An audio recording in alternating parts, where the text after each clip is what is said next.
The $66 billion Bayer-Monsanto tie-up would create a world-spanning giant in seeds and pesticides, and the two firms have been mulling concessions to satisfy competition authorities, including the powerful European Commission, closely eyeing the merger plans.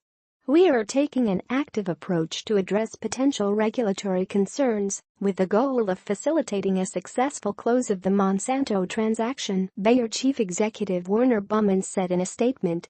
Friday's deal will see Bayer sell essentially all of its crop seeds units, its glufosinate ammonium herbicide business and related research and development activities and intellectual property, to BASF for €5.9 billion, $7 billion.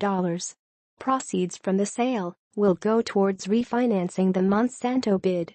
The European Commission said earlier this month it would put on hold its investigation into the Bayer-Monsanto tie-up, the largest merger in German history, to allow the companies time to offer new information.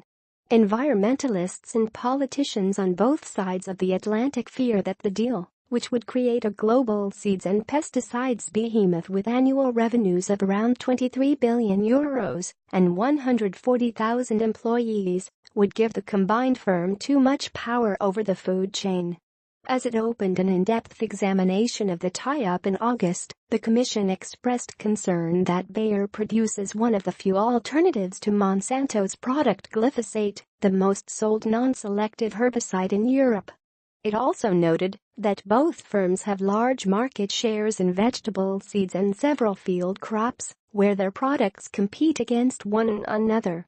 Bayer still hopes to close its Monsanto merger by early 2018, although the Commission said in August that the deadline for a decision would be pushed back from the previous date of January 22 next year. BASF's purchase of the Bayer units will not go ahead unless the Monsanto deal is approved. Staple crops.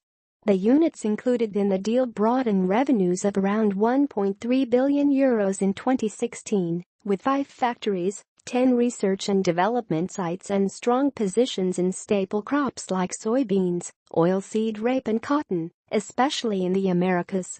More than 1,800 employees are affected by the move, mostly in the US, Germany, Brazil, Canada, and Belgium, with BASF agreeing to guarantee their jobs for 3 years after the deal is inked.